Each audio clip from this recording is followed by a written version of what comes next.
आप देख रहे हैं समाचार एजेंसी ऑफ इंडिया में साई न्यूज। नमस्कार दोस्तों, समाचार एजेंसी ऑफ इंडिया की साई न्यूज़ में एक बार फिर आपका स्वागत है। वीरांगना रानी दुर्गावती का बलिदान दिवस सिवनी में मनाया गया। वीरांगना रानी दुर्गावती का जन्म 5 अक्टूबर 1524 को हुआ था और उन्होंने 24 जून 1564 में अंतिम सांस ली थी। वे गोंडवाना की रानी थी। उन्होंने गोंडवाना के राजा संग्राम शाह के पुत्र राजा दलपत शाह से उनका विवाह हुआ था और उनका एक पुत्र था वीर नारायण। नाबालिग होने के दौरान 1550 से 1564 तक गोंडवाना की रीजेंट के रूप में उनके द्वारा काम किया गया। उन्हें मुख्य रूप से मुग़ल साम्राज्य के खिलाफ गोंडवाना की रक्षा के लिए याद किया जाता है। 1542 में उन्होंने गढ़ा साम्राज्य के राजा संग्राम शाह के बड़े पुत्र राजा दलपत शाह से विवाह किया था। इस विवाह के माध्यम से महोबा के चंदेल और गढ़मंडला राजवंश के राजगोंड सहयोगी बन गए थे। राजा दलपत शाह के अवसान के बाद 1550 ईस्वी में उत्तराधिकारी के रूप में वीर नारायण को नामित किया गया था, जो सिर्फ 5 वर्ष के थे। तब उनकी पत्नी रानी दुर्गावती ने नए राजा के अल्पवयस्क होने के दौरान रीजेंट के रूप में गोंडवाना साम्राज्य की बागडोर संभाली।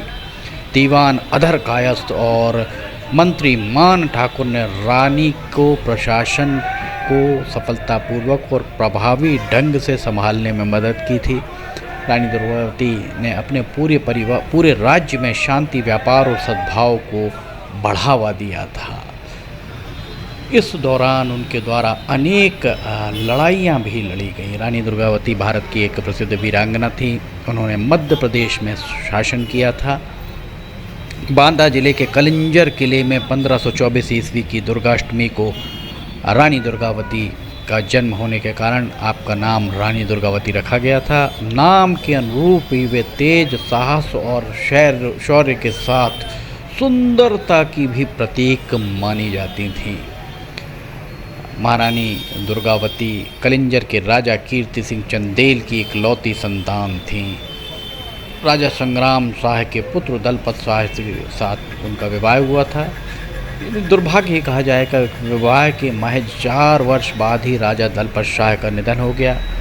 उस समय रानी दुर्गावती के पुत्र बहुत छोटे थे, इसलिए रानी दुर्गावती ने स्वयं ही गढ़मंडला का शासन संभाल लिया था। वर्तमान में उनके राज्य का केंद्र जबलपुर था। सूबेदार बाज बहादुर ने भी रानी दुर्गावती पर बुरी नज़र डाली, किंतु उन्हें मुँह की खानी पड़ी।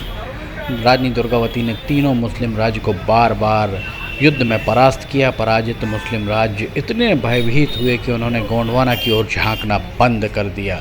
इन तीनों राज्यों की विजय में रानी दुर्गावती की अपार संपत्ति उनके हाथ लगी थी। रानी दुर्गावती को हिंदू एक बड़ी महारानी माना जाता है। रानी दुर्गावती के बारे में जो भी जानकारियाँ मिलती हैं वो बहुत ही ये कहा जा सकता है कि वीर थी, योद्धा थी, बहुत सुंदर थी। उसके साथ में वे बहुत ज़्यादा युद्ध में पारंगत मानी जा सकती थी। वे उनका तेज देखते ही बनता था। साहस और शौर्यता की वे प्रतीक थी और इस सब के कारण रानी दुर्गावती की प्रसिद्धि चारों तरफ फैल गई थी। समाचार एजेंसी ऑफ इंडिया की साई न्यूज़ के लिए अशोक सोनी की रिपोर्ट। गांधी भवन स्थित रानी दुर्गावती के इस स्मारक पर आप देख सकते हैं, उन्हें याद किया गया, उन्हें नमन किया गया, उनके प्रति कृतज्ञता ज्ञापित की गई लोगों के द्वारा। यहाँ पर आप देख सकते हैं रानी दुर्गावती के इसे बलिदान दिवस के रूप में भी लोग से मनाते हैं और रानी दुर्गावती याद किया जाता है, बलिदान दिवस के रूप में भी याद किया जाता है। यहाँ पर आप देख सकते हैं रानी दुर्गावती के इस वीरांगना महारानी दुर्गावती मड़ावी के 460वां बलिदान दिवस मनाया जा रहा है। गौंड समाज महासभा सिवनी के द्वारा ये आयोजन रखा गया था। इस आयोजन में शहर के गणमान्य नागरिकों ने सहभागिता की। गांधी भवन आपको पार्श्व में दिखाई दे रहा होगा। बहुत ही सुंदर प्रतिमा सिवनी के गांधी भवन के समीप रानी दुर्गावती की बनाई गई है। और आपको एक जानकारी और हम दे दें, ऐसी मान्यता है कि रानी दुर्गावती के पति राजा दलपत शाह के नाम पर ही सिवनी का ऐतिहासिक दलसागर तालाब है, जो दलसागर तालाब 2 सालों से अपनी दुरावस्था पर आंसू बहा रहा है।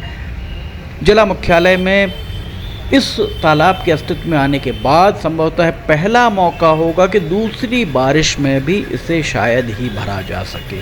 पिछली बारिश में इसे पूरा खाली रखा गया था।